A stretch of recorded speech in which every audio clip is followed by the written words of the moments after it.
BSC Expo 2019. I'm sitting down with Les Zellan again from Cooke Optics. How are you? Good to see you again.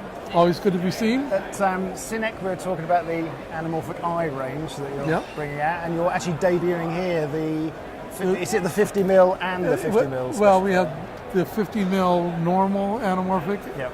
and we have the 50 mil SF version for full frame. So virtually the same lens, but with a different recipe for the coating structure. Yeah. Obviously the SF makes it a lot easier to get flares, but it's not a case of all flare all the time. I was going to say, It is a case of if you light for the flare, it's easy to get. Right, yeah. And if you don't like for the flare, they look more or less like the normal ones. Yeah. So I frankly, I don't know why anybody buys the normal ones. But, some people want to make sure they don't get a lot of flare. And the normal ones will flare, but it's much harder to get it. The SF has really been designed so if you want it, and you put a little rim light on it, boom, you'll get the nice streak across the picture. But I find some other lenses that are all flare all the time, after a while the effect gets sort of tedious.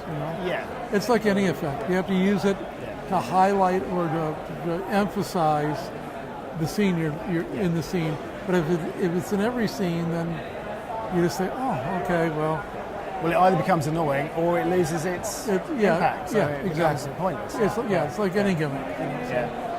How did you get to the right formulation for the flare coating? For the flare, it was trial and error. Right. We worked with a couple of rental houses, and we said, how about this? Yeah. Oh, to this, to that. So, it was really trial and error. Yeah. In theory,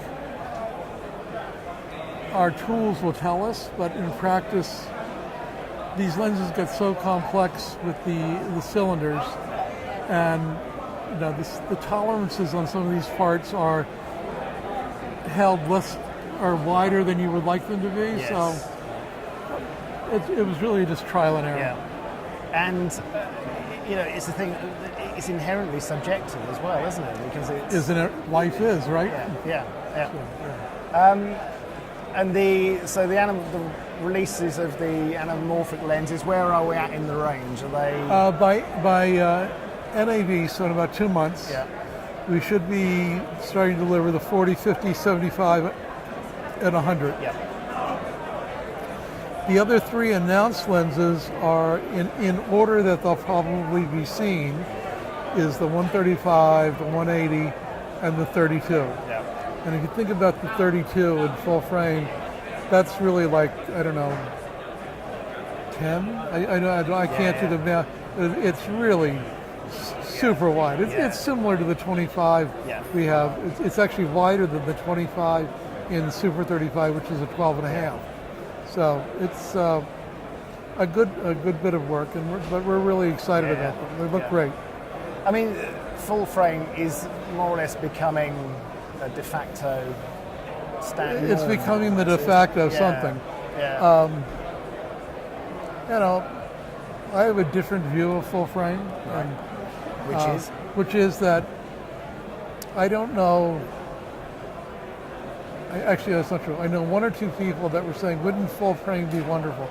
But for the most part, full frame is something that's been brought to the industry by the manufacturers. It wasn't anything that DPs around the world were saying, we need full frame. We won't shoot another movie until we have those full frame cameras. Nobody was saying that, Super 35 does a fine job. Now, and this is my personal opinion, because from the lens maker's opinion, I love full frame. It's another set of lenses. Yes, exactly. Yeah. Or another 2 or 3 sets of lenses. But the reason I think the acceptance of full frame has been, of taking the take-up of it has been far slower than manufacturers would have liked, and the reason is nobody was asking for it. Nobody knew they needed it. And in fact, it's still debatable, but it's here. And it is going to be it is established. The new cameras that are coming out are really pretty remarkable. Yep. and they give a lot of flexibility.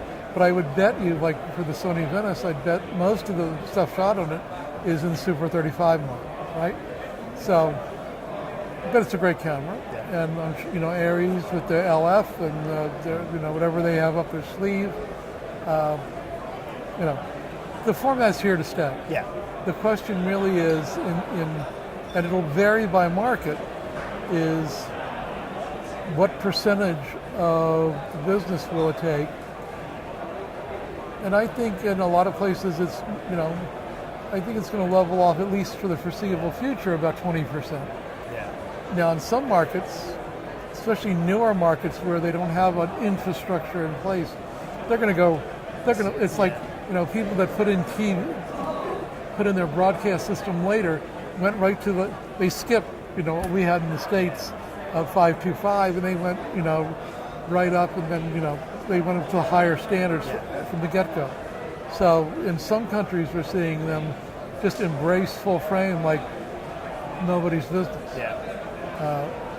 But they don't have the infrastructure of Super 35, you know, so we'll see. I mean, my tea leaves or crystal ball are no better than anybody else's.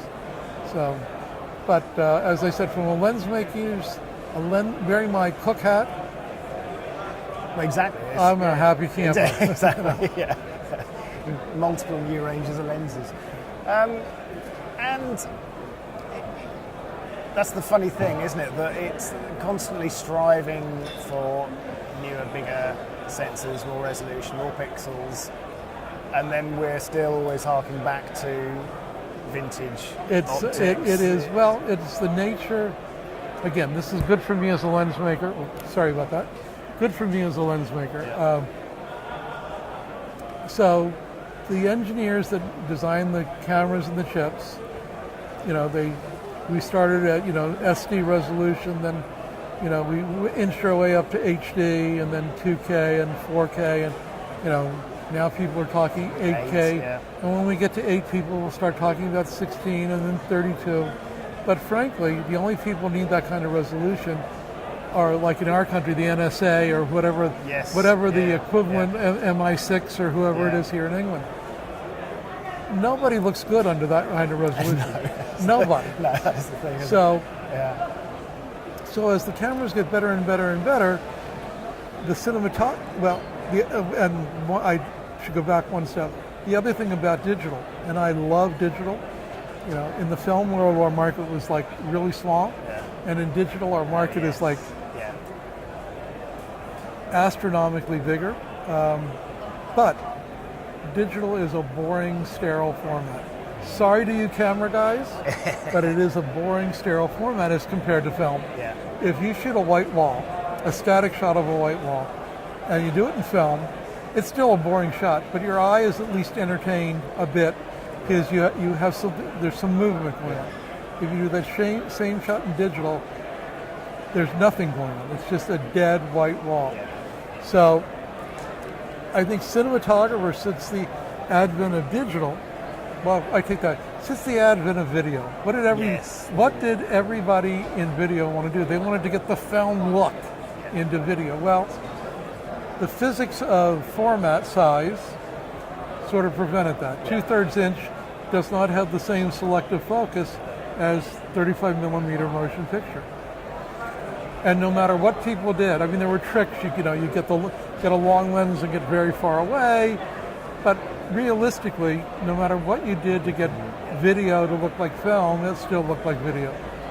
So digital comes in, and the full-size chip. So we solve one problem. Since the depth of field is not a function of the material, it's a function of the size of the sensor. If the sensor is film or the sensor is digital chip, doesn't really matter. So by coming out with the new larger sensors, you solve the selective depth problem. But it's still a boring format. And if you think about it, in the old days, you know, pre-digital, I guess that would be BD, before digital. You had a dozen different film stocks. And every lab and every cinematographer had a bunch of tricks they could do in the lab to get whatever look they were looking for. Well, now you have a chip from Red, a chip from Sony, a chip from Canon, and a chip from Arri. And they're all still static and relatively, and they're getting them cleaner and cleaner and cleaner. So if you want to, so the reasons I pulled the trigger 6 years ago, I guess now, on doing anamorphics was because in the digital world, in the film world, doing anamorphics was for a very small club, right? Yeah. Well, now the market was much bigger, and digital cries out for something to inject life and character into it that film had intrinsically. People were looking for that. So all of a sudden, anamorphics made sense for us to do, and obviously from our worldwide sales, right, it was the right choice. We've really blown everything away. And we also saw, people were saying, give us old speed Panchros or old Boltars or, the old Zeiss lenses, anything to take the edge off that resolution. Or they would just put a lot of diffusion in front. They got this great, 4K camera and with 1,000 layers of diffusion. So we saw everybody was trying to use the old speed Panchros, so we said, here's an opportunity. The old speed Panchros are really beautiful lenses, but they're all, they're discolored over time. They're all, the DIT, I understand the DIT on the Crown for the first 2 seasons, which were shot on old speeds, had a different lookup table for each lens. It was shot with the old speeds. Now it looked lovely, but what a pain in the ass, right? So the new Panchro Classics are designed to the same recipe. We've got the look and the feel as the old speeds, but they're all clean. They look, the Classics look like the speed Panchros should have looked when they came out of the box, when they were brand new. The glass is clean, and the other advantage obviously is you can get parts. If you scratch an element, you don't have to throw the lens away. Anyway, but and the anamorphic we're doing is the same thing. People are looking for ways to make digital interesting, and hopefully we're giving them the tools they need to do that. Well, also, you've got a brand that people aspire to using. Is this strange term, the Cooke look? It's well, the Cooke look is define real. it. The Cooke, if you go to our website, that's cookeoptics.com. If you go to the website, we've asked cinematographers to, and they all more or less say the same thing in their own words, but it's a warm look, it's a flattering look on skin tones. Who doesn't want to look good, right? There's a certain what they call round, what most cinematographers call roundness, and that is that the fall off of focus is nice and gentle, and our recipe, which actually evolved in the 1920s from the speed Panchros, is we don't, there is confusion in people's, when people look at an image, they confuse contrast with resolution, right? You look at a very high contrast, you go, whoa, wow, look at that contrast. Well, that doesn't actually mean you've got detail there. It just means you got the blacks and the white are really clean, right? But we are part of our recipe, and part of the Cooke look is to tap. We don't go for high. Do we go for contrast? Of course, or we wouldn't have an image. But we don't go for the extreme. We try to control it. Our resolution is there. Again, if you look at our lens relative to others, generally we'll have more resolution, even though to the eye you might guess the other lens did, because they have higher contrast. Right. So, but it's a balance, and it's great for the cinematographers, because if we all look the same, it wouldn't matter what they use. So some movies, I always preach when I lecture that what is really missing in the digital age is that the engineering is driving decisions, where it should be the story that drives decisions. So it's like the tail wagging the dog. and the story should dictate, oh, this is this kind of story. That really would go well with the Cooke look, or well with the brand X look. Yeah. Because all of us have different looks. Yeah. That should really drive the decisions. Yes. Unfortunately, what drives a lot of decisions today is, oh, I heard there's a new camera, I got to use that. And I heard there's a new lens, I got to use that. No offense to you DGs out there, please, but the story should be the driving force on every decision you make. Because these are tools to tell the story, aren't they? So that's what we do. I mean, I'm taking credit for that, but that's what we do in the industry. We tell stories. And the Cooke story is an interesting one. So it's a great story. Yeah. It goes back to the William Taylor started Taylor Hobson in 1886. In fact, that's 3 years before George Eastman started Kodak. And before George started Kodak, he came over to see William to learn about lens making. And in fact, we made the lenses for Eastman Kodak up until the First World War.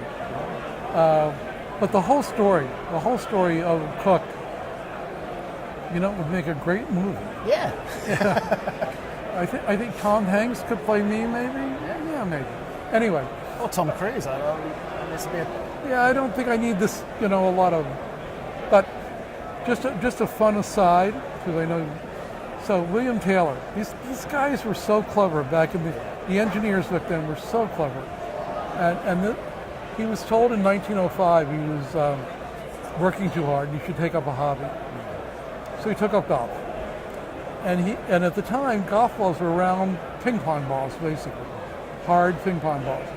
And he noticed what a lot of other people noticed, and that is the older balls that were dinged and cut and banged up went further than new balls.